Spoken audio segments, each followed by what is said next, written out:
खुरुमजरी हक्सल plus ngасidi miyamgidamak hypertension haibasida thamjari hairiba hypertension asi mipum khudingmakna khangnarabasu masi hypertension amadi high blood pressure haina su khangnari aduga masigi mathakta silent killer haina su miyamna khangnariba adugumba hypertension ni hairiba hypertension asi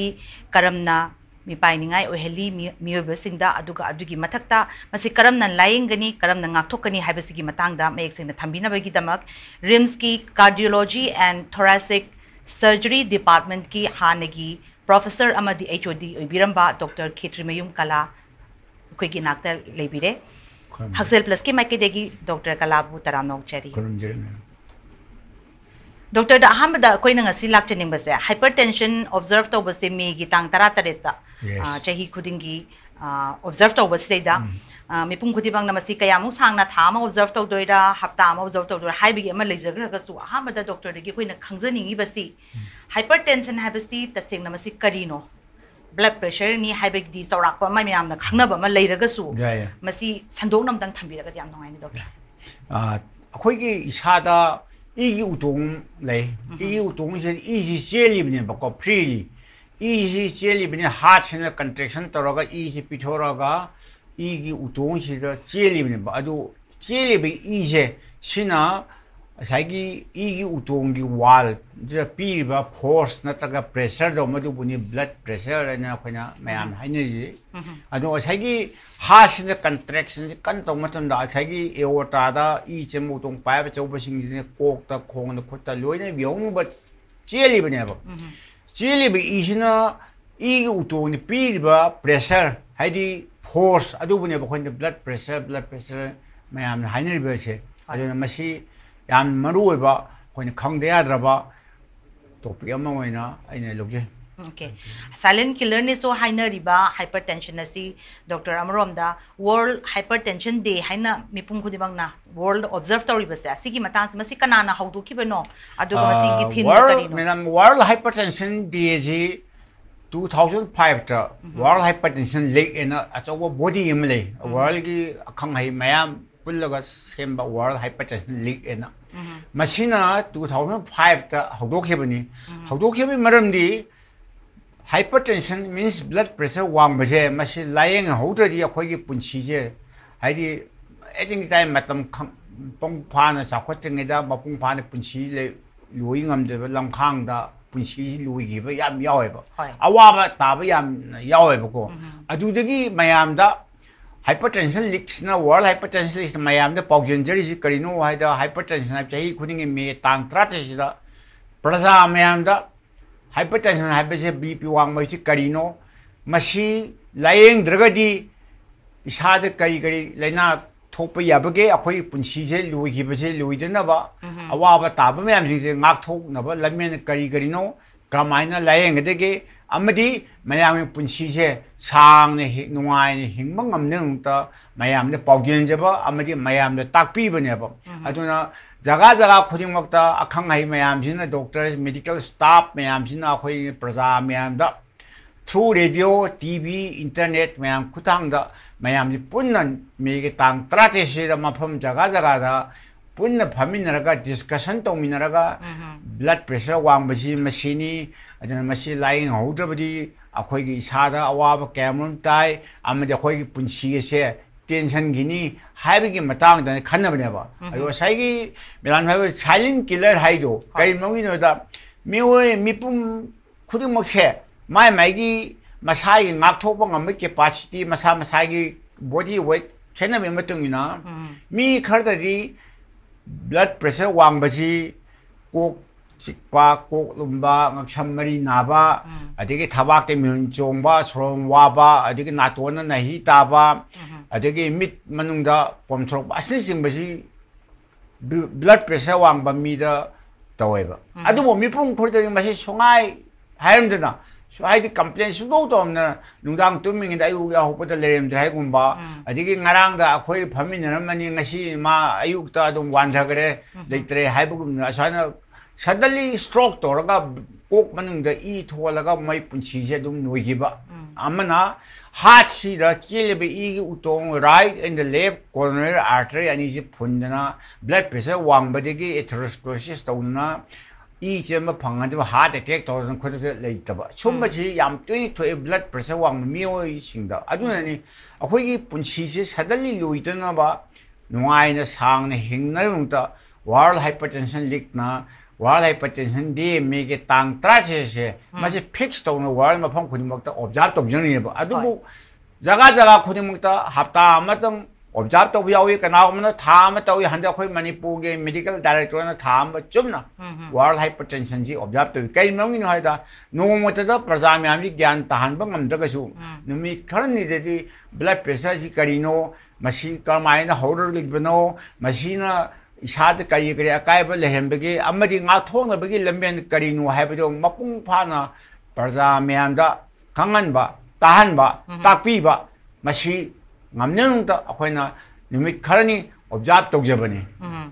Manipur gi context sa sinjanjaraga pabung hoji habiriba doctor na so hoji habiriba hypertension na si thabum mama chupna thama chupna pangtho I medical directorate ke through de ki tawraga sumaina habiri adubu Manipur gi context sa chinjanjara kanda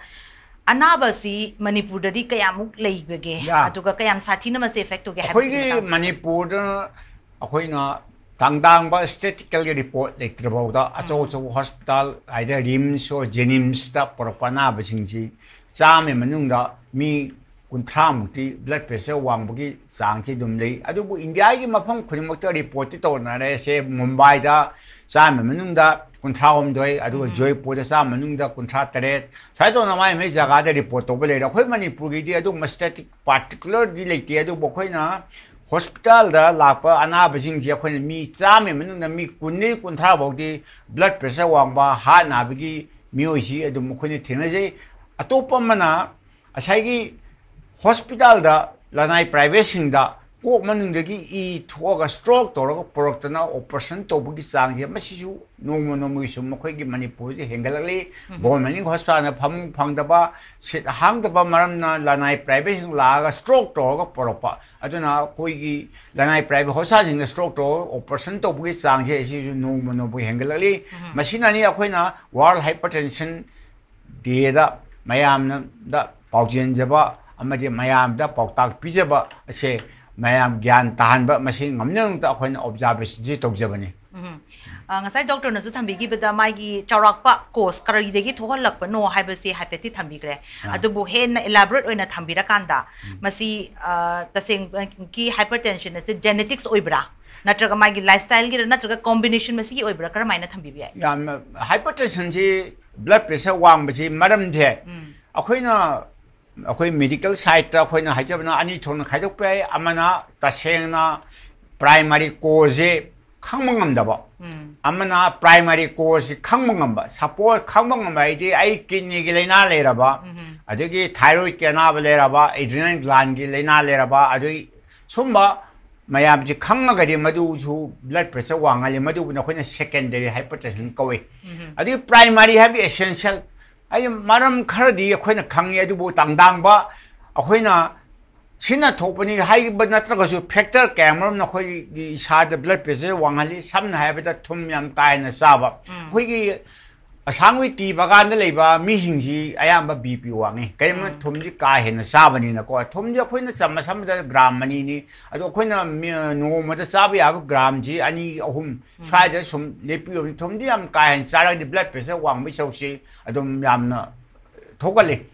atopamana churubri to thakpa mio jingje masi ju blood pressure wangbugi changji madam adum yamno wange atopamana khoigi Manipur da huji thoiba irangje suppose khoigi relief camp le mi jingje tumum jabum khangdraba lebam jabum khangdraba nimi ta khangdraba mokoi de tension ji yam nei banina blood pressure se adum yamno wange adu saba thakpa matamda khoina matam chupada gi thau yam chasalaba nga tekpa sa tekpa red min singba sing si chasalaba su cholesterol hemane blood pressure wange ba aduna churubui thakmi yu yam pyo thakpami amadi khoi tension lerba mi sing mayam ji nataba abu chaigi genetic habadi aigi father nataba mother ji bp wangaga di hypertension leraga di mana polpa masajing je ahan po masajing ji adum leibi yawe amaju tasengna masa loinamukti natraga ju khara degi dum genetically transfer tꯧba lei hypertension ji adon mama pa na blood pressure wangadi matam chupa macha sing jun section na chahi no ina on blood pressure wangbra wang dabra do khangdok pang amna bo hona bi gidam ne ba ado khwai maru oidi akhoina khoi lifestyle da choi ba je jinjak choi ba 사진 exercise tꯧdraba adon phamjan na leiba myoching chubri thakpa chahi yam thlam tamda blood pressure yam wangeba kudam moina harabada masagi chahi hungpu chroba miyama office thabak tawba accidentally job tawba mi jingje office thabak sora dom chubri ju thakjale khang ngamjabni matam pung ju thengna nungdang halai mayumna na magi masa machu jingna puba thangba ngamoidaba demand camera pirieba stress and strain ju leiraba masai chai ju hungpu tawba chubri ju thakjalaba masase adu ogadi ma yam thun awaba tani haiba khoin haning seng naibda sorak gi baton na mo haiba tare madam ne yor agadi ko yam soidro awaba tagadabda sum factor mayam je masi thadok biyo mayam da khangan biyo tawdana ba sectional biyo haijabanya ba adu asagi silent killer haigi bido chahi noriba chahi kun manga kun taruk ta leiba na haron jingji akhoi doctor ne hidak sau sang saga dam haiba je moina thajada ba kharsu adu masara po mane adon hidak jo sang na jadaba adon sai ushom mela yaroga akhoi mani pordi am toin tori luhong mui chakau ba nga ma thana ho mari chasani am toni dugiri horen dang du chaksa botum men nga ro masa leram dre stroke tore paralyze tore sini stroke tore masi mafam khoi makta yam toina thoi aduna hujik private hospital singida kokta operation to wa bi stroke to bodi hut pi chang je yam hengale khoi government gi hospital jana aduna complication thok porok podini khoi doctor ni yeng la yeng do wajari bache adu praja miyam masi thok to na ba gyan tahan biu awaba nangdana ba nungai ni hingba ngamna ba punsi du sang hingba ngamna ba gyan tahan biu hamta world hypertension ge se pangthok jabane ba Azi doctor na habiri ba se lifestyle adegi genetical factors aduga sigi mathakta amuk stress kumba laita regadi message sisu cause factor ama oi habi ba dunia se hypertension sigi aduga amuka khangning ni sina doctor degi hojiki lairiba matam siga hoji present situation siga chahi sidegi kharagi mamang da haigala kanda koi chahi taramo ki so haira se sigi mamang da leirami ba magi hypertension high blood pressure oi ribegi sang se sisiga hojik lairiba siga sidi karamaina compare to wi agani hene hengal ene lobo yagadra natraga masi improvement swai da miam se aware we ene lobo yagadra kamai thami bi ta sengna haibada mi gi khoi gi hakum mi tar howi ba ahum di howi irang se machina ju khoi relief camp dai ba mi sing yam ware stroke to na lei gi da ba moirang gi relief camp da ahing day time the stroke to na dum khoi pa ngam da laeng gre akhoi imphal east so anga ma sire adu imphal east ki song da su relief camp the stroke to na ahing tuming da leram de aduna moi si relief camp da le ba mi sing je masi di compulsory khana leram ba 피험되기 후지기 레벨 피험되기 예모 때문에 얌니 행갈이 아와나 다음 때문에 아주 BP 왕비 상게 목코이다 얌니 해나 투에 아주 아코인데 숨제히 아훔 머리시다 아코인데 숨 에세스 도 영점 때문에 거기 마니푸리 시츄에이션지 숨 팔락다 보니나 로원 오더 제 파전은 멘텐트 옥토버니나 프라자미암 와나리 버제 프로블렘지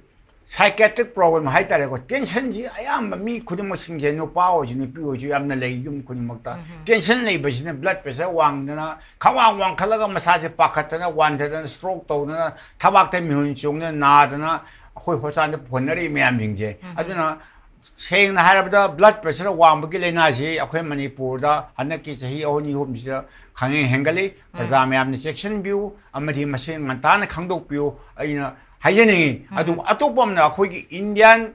Society of Cardiology Society of Indian 하리스 거리노 하이다 Manipur 강대 아코이 인디아들 만미풍 코니 뭐세 제이 군 무서거디 blood pressure 왕이 왕대 제 동도베 야드레 나와이기 제이니 부 양케 초가는 blood pressure 왕부터 마두 마도도 또 위아드레 호지 제이노 만미오신데서 blood pressure 왕아버디나 아주 Cardiology Society of Indian 마야암다 비제리바 폭탁 마야는 비베 메시지 제이 군 무서거디 누파오신 누피 제 도비라이버 까이 명이 노하이보다 제이 군저 안강 이제 파스푸드 잡아 아주기 마파양 칸 진짜 암사바 아디기 사전 동다바 짠탄바 몽다 짜선 그 마야미는 블러드 프레셔 왕미상 숨 노무 행글레이바 마두나 마시 제히 노이바 제히 군당아 미다 하트 택 또나 सानवरी कया अमदी artist कया heart attack तौना लेहिद्रे मसिगी मतांग दनी अखोइना प्रजा म्याम द ब्लड प्रेशर जे वांगब्रा वांगदब्रा ngantana khangdok pirga chection na libiu ana paugen jabani okay swai gi matang se doctor section thorang se lokhat na bagi damakta any koi naha da oitara ko su youth oitara ko su hauji haibiri ba doctor na panbiri ba chahi kun yoraga su leiri ba chari ba chinja sin matung in di mawon da hypertension or high blood pressure se leiram ba ya haibagi chingna ba se leibani na maswai matang se da khangdok kadam ni haibagi pot ama doctor na su thambiri bani na swai se di karamaina diagnose to gani my gi symptoms se kai la akan de koi se chingnai haina doctor se gi mana ta la ka do no karamain thamibe asagi aina mamang da haije ki bido blood pressure si wangba mi oi sing da di sahi nawraga ju sahi yamaga ju masa da symptom khar de dum phau bane ba ko che lumba adagi michi tanan pang ma seng rok ta wumba ngaksam mari na ban dang tumba yarak ta ba adagi garene akhoi gi summa mayam ji akhoi na leraga di 야가지 안악보다 blood pressure 왕브라 왕더브라 하죠 근데 강도 비오고 아주 숨만 얌시 숭아에 하이데비다 blood pressure 강왕 하트 어택 도바 나트가 stroke 도로가 좀 짝키바 얌 야오보제 아주 이제 그냥 샤링 길레 하이제 마시기 마다는 나하론 신다 그냥 하이제리 비지 어때 나타봐 아 자기 짜리 비신 작시 얌네 fatty diet 오이바 기 타오 말에 경하고 얌 야오보자 삼배서 거기 이사기 콜레스테롤 속시 얌 왕해요 콜레스테롤이 200mg per deciliter 다 왜 마카다 레게다 버니 트라이그리서라이드나 150mg per deciliter 레이브네바 아주 뭐시 왕하거니 자기 블러드 프레셔 왕이시 이시나 제라고 맞던 하치나 이제 프리리 제선 뭐지다 그거 콜레스테롤이 왕하디 이제 목동지 타갈래 아주 분절래 막쿨 라우나 레게도 쿠로브니나 이제 프리리 제뭔가 먹다버니 마두는 남나버니 하치는 깐나 무어가 자기 이지 단토레이지 아주 전에 하트는 깐나 묵바 마사도 깐택선 또 맞던네 타박다 코이나 미훈종 뭐 파워리바 나바 파워리바지 아주 이두는 프리리 제엔드라버니나 자기 내나 제 막한 이 콩코터 여옥들에 아주 밑에 여옥들에 끼니의 여옥들에 삼나 하야보다 블러드 프레셔 왕바 미 아마나 마풍파나 라잉 호드디 꼭드나 이제우동 파이프다 빠지면 스트로크 거래 민 만용데 이 토함 버중에 레티널 헤머리지 거래 하트 어택 또보다는 하트 어택 하트 페일러 또래 키니 페일러 토래 콩콧 시다 시마얌제 블러드 프레셔 왕바 미음나 마담 자나 라잉 호드버디 마시 얌 폭갈레버 아두니 아코이나 블러드 프레셔 왕가디 독터가 마풍파나 다나비우 아마디 마담 찬 히닥 자비가 분치신 농아인 힘만 감도 권에 비오 하이자버지니 adu sometimes doctor housing doctor na panbiri ba symptoms mayam amadi isada sujoi soidena khangani haibegi pot khra di thambiri adu bu early warning signs kumba oirakpa yai haibasa sidi kari uidi oiba yai ani warning signs hi cheng na harabada saigi sahi no ba nga amma sum khoin khanarjiko angang hina khoigi mayam school 산업과 권업과 마얌 마얌이 로이는 맘미 사는 마디 기장 지엔 종가나 좀 와봐 하시다 자기 프레셔 왕하면 마얌 하이나 블러드 프레셔 왕버시 하게 나버라 얌 항행 온다 yes blood pressure 왕버제 하게 나면 클람냐 아주 앙앙 나하론 싱시다 다이또나 마마나와 마얌 산업에서 만데 봐 제문정 근데 기장 상자에 소통 와봐 다이또가 뭐지 blood pressure 해 왕버 야위 아주 저희 해야 뭐 미드나 Suppose akoina jai ni phu yang kai yok chalam matam ne ndang ni tumba sunga ya de mai tension du lei bu dun ndang tumba ya de adu ga ai sa je adu mak chamri na de le re amadi sa je gyan mang de to re kok she iru je matam da khoi wan ja de to i kholi hai me sing ma mayam je dum khra ga di dum pi ba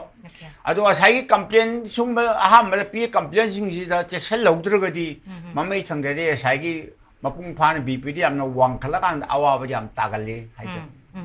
Masai doctor na panmigi bada check up haibase or natraga masi khangdokna bagi damakta angang oringai degi hona khoi gi naha oringai degi hai tare ne chahi kunmuk shura agadi ladiba lifestyle ki batungin di check se hauraga dabani haibagi pot amati thambigre adubu for a healthy person amana चेक्शन थोरांग से loan नबगी दमक कया रक्ति कया regular checkup हाइगद्रा regular checkup से कया रक्त का तो blood pressure से हुई मतमदा अखोई येंगब खुलाई से मिनम हाने दे मार्कुरी तोरमे मार्कुरी दो काब दो येंगमे दो हुजिती आयाम डिजिटल लोई चटखरे मार्कुरी से खितंग साइड इफेक्ट पोजिशनिंग थोपदे अखोइना मदु थारोगा डिजिटल येंगे लेबिरिब खुलाई डिजिटल मशीन दो फर्स्ट line पोरागा डॉक्टर का ताना मदु करेक्शन हम हान तोबिरगा युमदे सिनबियोवा अदु नतना करेक्शन तोदना युमदे सिनबजे ये येंबदि याम वांगखटपा अधिक सम टाइम हे लो वी am तोगलि करेक्शन हम तो मतुंग द डिजिटल दो येंब ब्लड प्रेशर जे खुद ये थंबदि येंबिगदबनि बोइदे येंब यादे अदु खुद ये थंबदा ब्लड प्रेशर येंबिगदबनि हेक्ट लाखपगा ब्लड प्रेशर येंब यादे मसा ngathang potha मिनिट मने मंगा potha रेस्ट तौरगा येंबिउ ताबा हाथुआचुना चलुरगा न चेन चोंग तौर हेते बीपी येंब यादे मतलब potha मसादो मिनिट मने मंगा potha येंबिगदबनि खुद ये थंब सौता येंबिगदबनि वोइदे येंब यादे वोइगे ये का खेने अदुना ब्लड प्रेशर जी येंब तमदा नॉर्मली अखोइना 100 का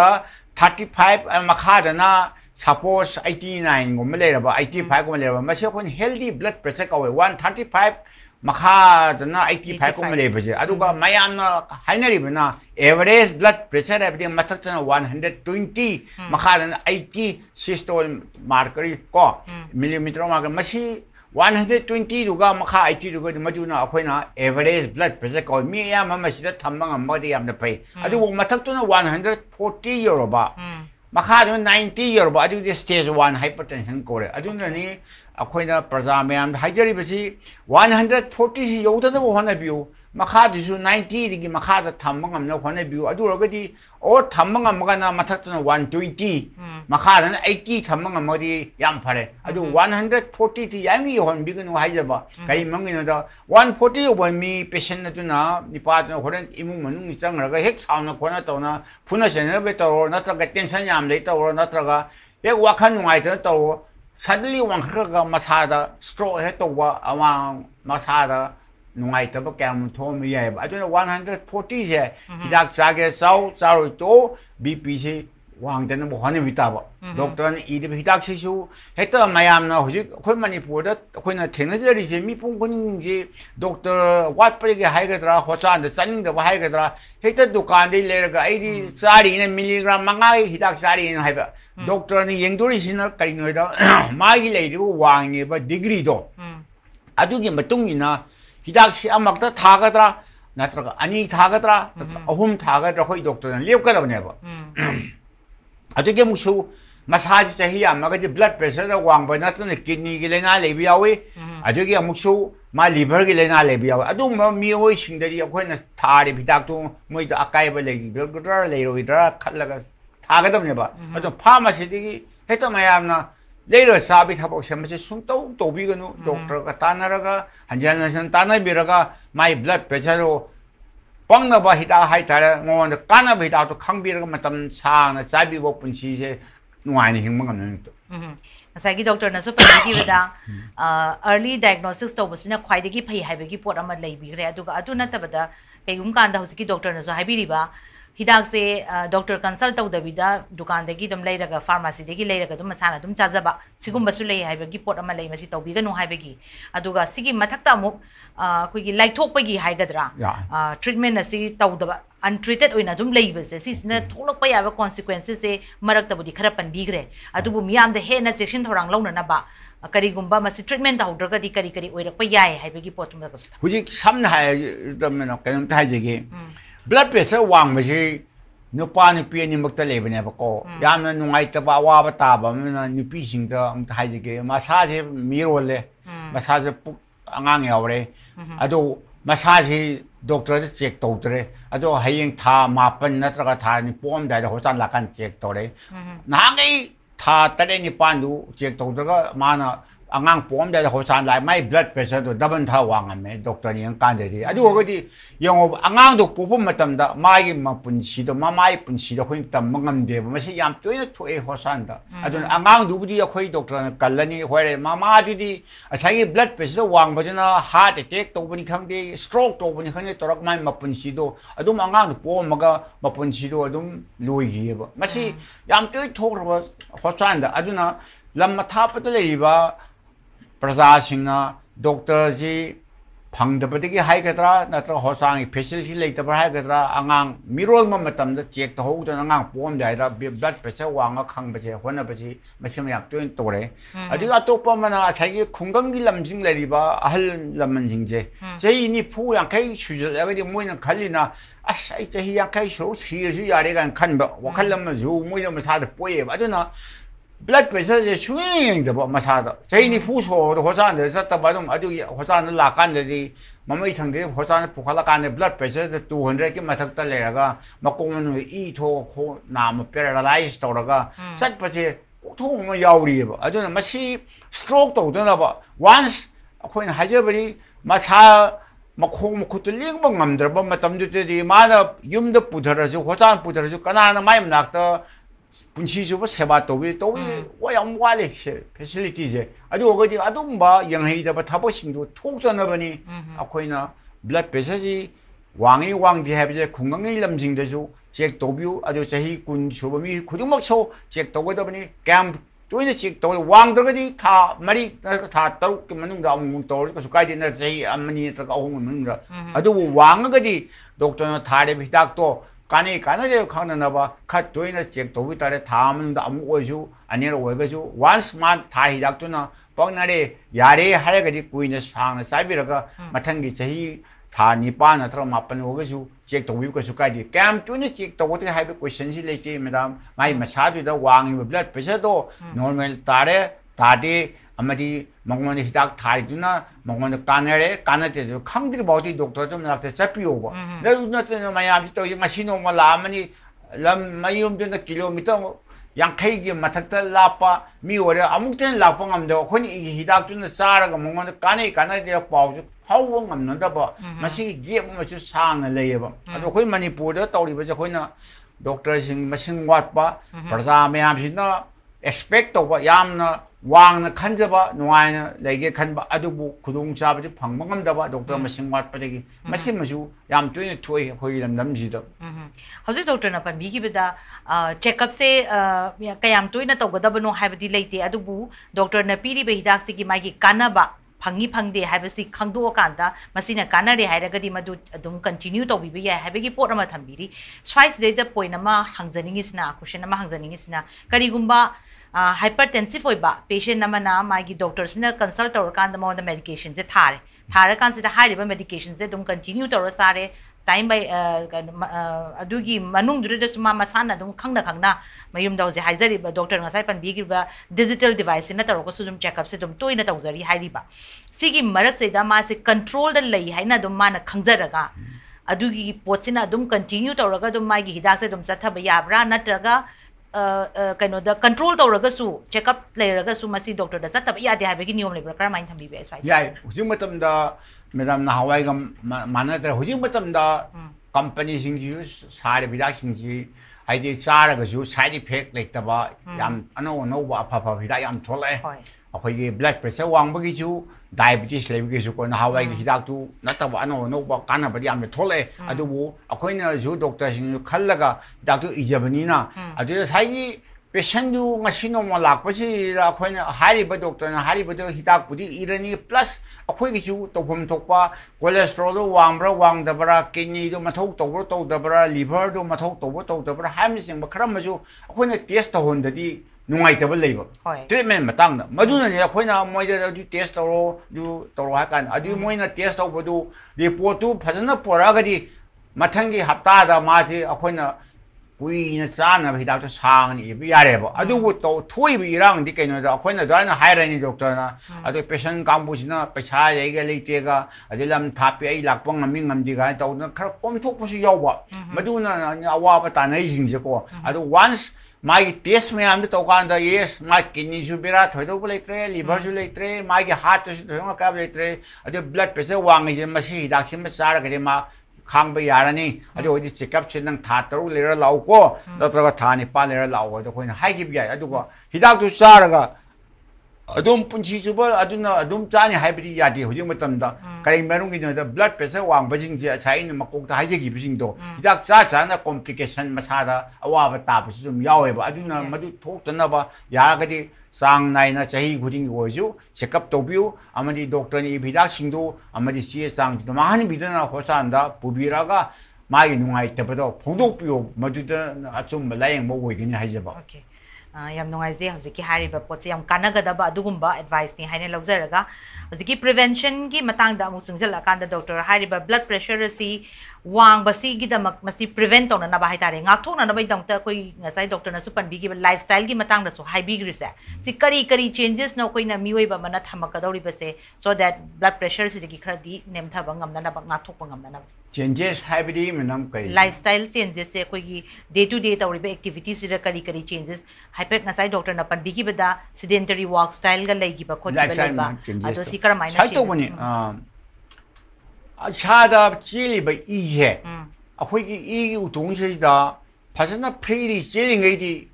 파예바 사기 찔럭 담담데 게임나 콜레스테롤이 사이나 반지키비도 콜레스테롤이 왕아바 트라이그라이드 왕아바 아주 어디 이세 무동신 타갈레바 타갈럽니 이도 프리리 제망감데 하치나 마두 젠방감나바 타복 얌 까한 떠웨바고 아주 하시 얌 와할리 모이나 블러드 프레셔 왕아가 아주 콜레스테롤이 mayamna chanariba diet che masi cholesterol ji yam yawba seng haibada saigi red meat khangde nga tek pa khangde sa te pone tui cha sanba adigi adum roi cholesterol ju helaba adigi thabak su exercise masaju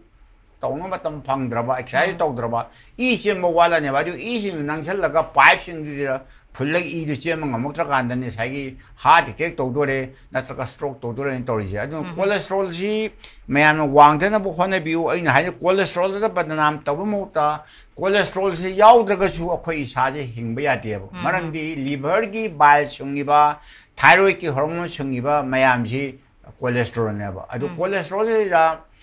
HDL high density lipoprotein 아무데 low density lipoprotein 가이두이 low density lipoprotein is fatty high low working ma papa mana wang kala ngai taba high density is na high working papa low working ngai taba liver da mana puro cholesterol yang metabolize tawraga hang thokhi deba low density e de chelaga wala napsalaga black mayam form tawna mapang toro awab tai aduna section ma thorang si kari lawodage habida khoine shortcut ta अखोई इसाजे मतम चुपदा खोइना हफ्ता अमने मेमने nga tawni muti exercise pungham to ju yumda domestic work अखोई मणिपुर दरी नुपी सिंगी walking चबे Mote yumda domestic work am tawbuni madu deri aidi ajun dum sufficient obine khanje say example phiron chubini hangde white table hang tori bi exercise du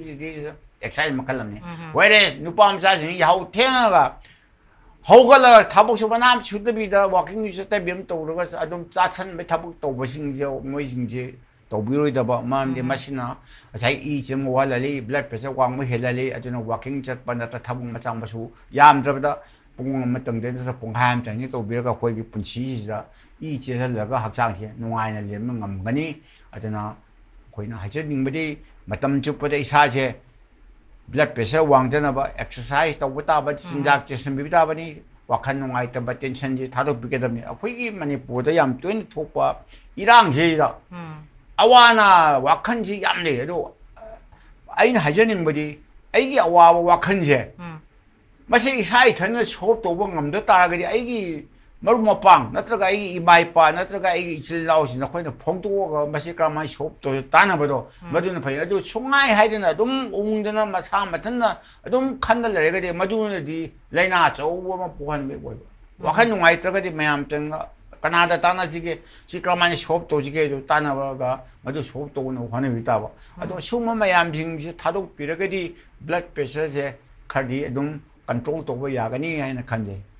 doctor नौजे पनबी की मणिपुर की context हौजिक चाही अनी हेलक इरांग से relief camp ma'am stress की problem लेबना मरम ओरकान hypertensive याम ओय हाइपमसु पनबी अदुबु हाइरिबसी मसी अखोगी use to ओरगा हाइतारे अदुम चलगसु लेतना खंगौदना थोलक इरांग से मरम ओरकान हाइपरटेंसिव ओइबा पेशेंट अमदा मसिदा याम इफेक्ट ओइबा मंगोंदा लेरिबा डिसएडवांटेज सिंगसे करी करी दी ओबे करमाइना थंबा याने कोई हाइपरटेंसिव ओइबा हाई प्रेशर ओइना लेरबा पेशेंट सिंगसिदा अदो रिलीफ कैंप लेरिबा सिंगसे कोई ब्लड प्रेशर वांगबई चांगसे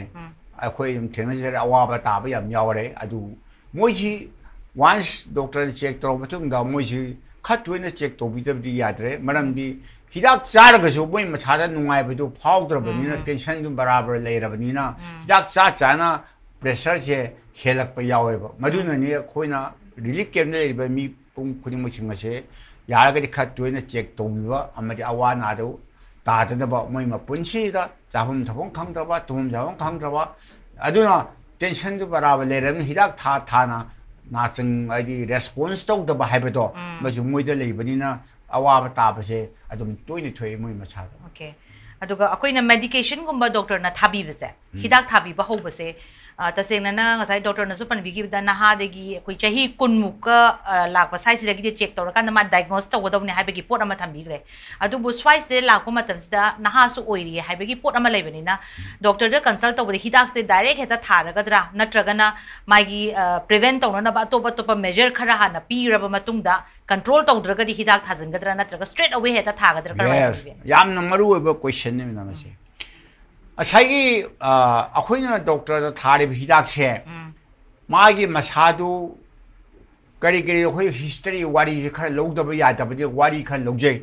ब्लड प्रेशर दो हंदना हिदाक सु थारनेबा अदु मा साइकियाट्रिक प्रॉब्लम नेरगदि साइकियाट्रिक के हिदाक खर याउदबसु सुंगा यादेबको अदुगी चाबा थकपदा मान आराम तौरगसु अखोइना मदु फास्ट फूड चाबा अम तौबदि मदु अखोइ करेक्शन तौदब यादेबा जुमने हिदाक आक्ते इरा थादोकपदुंदी न यादबनीना अदुना मंगोंदा खोन हिस्ट्री हाइफेट हंग ताइबनी अदु करी मंगी मा ब्लड प्रेशर वांग कमाइ तोइन हजु चै कुनंगाइ अंगांग माना ब्लड प्रेशर वांग मरमदि करिदेगी नो हाइबदो अखोइ हाइफेटन हंगौद्रगदि मेदाम तुंगदा हिदाक थाजरगसु मागी फतब हैबिट फास्ट फूड चाबा होटल लगी मस सांगा तुइ सारगदि ब्लड प्रेशर तो वाम ताबने अदु थार हिदाक तुना कानबदो वालक ताबने अदु मंगोंद एश्योर तो ताकपी गदबजे अदुगुम फैक्टर म्यान बु लेरगदि तो बताब ममानबसिंग तुइना सपोज बेंडर चंग यू थकनी ममानबसिंग चु बे थकनी अदुना चाब थक मंग मंतब नाइदबा फास्ट फूड चानिंगबा असुम मयाम जे अखोइना मजु थादोनबा हायौ ताब अदु हिदाक तुजु मंगोंद कानगदब हिदाक तो खल्लगा अखोइना थाबिगदब अदु अयाम्बा नहारोन सिंगददी हिदाक थाबसे ना अखोइना सुम यंगजम मतमदा मोइगी मसा सिंगदा हिदाक से चानिंगबगी इंटरेस्ट से क्या फाउदब मदुनी अदु मोइना हाई डॉक्टर हिदाक चारनु लमदम नबनी गाय हाइदु सदोप रूमर यो मसी तौरोइदबनी मरमदी हिदाक तु चारगा साइ आइना हाइजबदो पंगनै पंगदे कानै कानदे हाबदे डॉक्टर अमोन रिपोर्ट तौदरदि डॉक्टर नजु मा अमु रिपोर्ट डॉक्टर गदी काने कादे खंगमद्रे नत्रगा माई कंट्रोल तौई तौते खंगमदब अदुनी साइगी हिदाक था मचुंग था म लेरगसु नत्रगा नमी कुनि लेसु अमतंग लागा चेक तौबिरगा टेस्ट तौ हाइ म्याम तौथोपिरगा मसादु माकथोकप ngमनि हाइजब अदु नतना चुमनि ब्लड प्रेशर वांगे साइगी दुकान हिदा म लेरे चानी हाइबगे हैबिट सि तौपियु डॉक्टर तानरगा ब्लड प्रेशर वांगदी हिदाक कुनि साब तारे अतोबमना डाइटिंग से तौरगदी सपोज माना साइ खोय हाइजबा फास्ट फूड चाबा फैटी डाइट चाबा उसो मेलाटोनिन चाबा ममाना सचाना म्याम तोगदी माइ ब्लड प्रेशर हिदा याउदसु कंट्रोल द नॉर्मल द लाप यावेबा कनावमन अदुना साइगी हिदाक तमक खल्लगा फारे हिदाक चारो हेगदन डाइट कंट्रोल तोबताय नसा मूवमेंट तोबताय अदुगा मफम मांग खंगदबा ड्रिंक थक्सनबा अदुगी होटेल के फास्ट फूड मैं आपसे तोगदी माइ ब्लड प्रेशर तो दम हंदरप यायब सिमजु मोइ जखोइना ताकपिदब यादब मेनम अदुनी हजे हाबिरि से हिदाक से साद्रिङैदा अदुगुम म्याम प्रिकॉशन से लहौरगदी हिदाक से साद्रसु हाबिनि अदुबु अतोप कांसेप्ट अमना अखोइना खंजनिंग बसे डॉक्टर देगी वंस हिदाक से हेक साबा हौग्रगदी मसी लाइफ लॉन्ग इन चागदबनी हाइबगी कॉन्सेप्ट अमा लेबसे मसी चुम्ब्रा नत्रगा मसी कंट्रोल तौरी हाइगदी लेपकदबर कमाइन yes मसी याम तुन हंगे मी पुंग खुदिंग मन अदु आइना सि मतंग दा अखोई फिजियोलॉजी हाइता अखोई इसाजे चही सि याम यामगा अखोई इसादा यावरिबा 이 제목 동인게 가가지 좀 타겟पे 야वे 아주니 사이게 코인 블러드 프레셔 제이니 부추버 앙아 미오에 만나 블러드 프레셔 왕아가리 마나 마이 이 제목 동 파이핑게 제이 후부 홈사 좀 타겟पे 가가 해머리나 뭐주다 혼자 실려 들어가나 마 스트로크 돌아가 와봐 다 돼봐 제 실려가나 자기 타갈라가지고 블러드 프레셔도 한다는 히닥 자가만 와봐 능다봐 아주나 마사기 responsibility amma su chauna le ye ba akhoi na physiology mun khanga ga di chahi si yam ga yam ding ei de chahi kun na ngai de ma tension imu mun ngi tension lem de bi ai mayum palani chahi kun thani phu da macha po ni chahi ni phu macha kok thong po ni angang sing jin na chakholon like ta mani pu thang am de demand to ra ni tension la ni adu mu su le re adi mai gi macha de yaw bi i che mu tung pipe sing je kha target pani na 아사기 제히 야매 아마가 타가피 해만에 블러드 프레셔에 왕버진게 좀 가가 왕갈리 아주 어거디 아이 블러드 프레셔에 제히 야매 아마 왕컴퍼니 하이 칼라가디 아사기 하죠 다이트 컨트롤 또 보다래 진작 팀 보다래 아주 독터 히닥도 짜다바 야디 하야가나 독터가 따나가 가짜다래 에이 마탐 크라이 리에퍼게 아이 진작주 로이노 할래 텐션 줄레 때 이사제 농아인 프리 레스트 오래 하야가디 예스 맞죠 리저너블 네버 아주 뭐 마탐 꾸이나 짜다바 야디 하비 와나테 마탐 꾸이나 짜라가 거의 분치지 악토건이 해보니 짜레 비닥도는 콤플리케이션 레이바 서포스 키니 데베라 또바 가 짜라가 콩쿠트 봉칼레 하락바 나타 가 짜라가 꼭더 농아이때 야와 아도 뭐 야와 사이 펠레 비닥시는 후지 아야 발로냐 또 그래 아노바 양 까나바 이사다 까나바 꾸이나 짜수 학장도 수고이다바 블러드 프레셔 컨트롤도 히닥도 하면 톨레바 아도나 람덤네 하비 와디 madam machine मयाम ना high वाइजे मशी high जब ना फै लमदम न बदते अखोई इसाज चही याम याम का खोई की हकचांग की पाचिंग जे सुम गाड़ी ममगे टाइप में सेम ही फबा सेम दगदी तोमु यात्रे अदोगी टाइप ना असागी ई चे उतो बा सुम खा थागपनि आई अवाब जु तानिंग दे चही साम हिंगनिंगी हारगदी हिदातो खगा चा सुम लेबि सोयोरे खनजे लोशिलकपदा याम नुंगाइजे ngasi gi akhoi gi world hypertension gi matang se da doctor na phongdo pirip se loshilakpada akhoi gi ngasi gi haksel yengbiri ba viewers sing sida su hena hypertension gi matang sida awareness oi hona ba gi damakta doctor gi site gi general message oina kari thambi be aina mayam haja ningbadi blood pressure wangba akhoi meteron daga sai bp wangba hai tare mashi yamna akhoi manipur yam hengale sahi ahum mari sida adugi 인시덴스 싸움에 맞는 미 군군 차지 라바니나 아주 이몽문 레비리바 사포스 아이 BP 왕에 하나 아이 사이 천다 라이몽 못에 이몽문 레비면 뿡 그림 먹도 로인데 블러드 프레셔 왕브라 왕데 버체 도토피바 아마디 이몽문 웅기도에 책 도토가 아와버도 다다가디 마탕 마탕 달래 가이게 미미암주 어다동 책 도토피바 아도가 자기 왕의 강가디 마탐 짜나 라잉 호바 아마디 짜로 잡아 진작진 다덕비바 아마디 주로 비 다독바 아마디 떨어져 다복 매암 징제 다독비라가 이사제 얌 농아이나 상나 힘멍 없나 봐 원해비오 하이버제 에이나 매암 험나 하지니 थागसरी doctor कलाबू ngasi ke koi gi haksel plus da lengbi raklaga hypertension ki matang da yamna mayek sengna thabibe ki damak ta muken rasu thaga pa phongdok chari ngasi ki damak ta di matang asi da haksel plus rosinjari meeting tabir pa punom pongkana khurum chari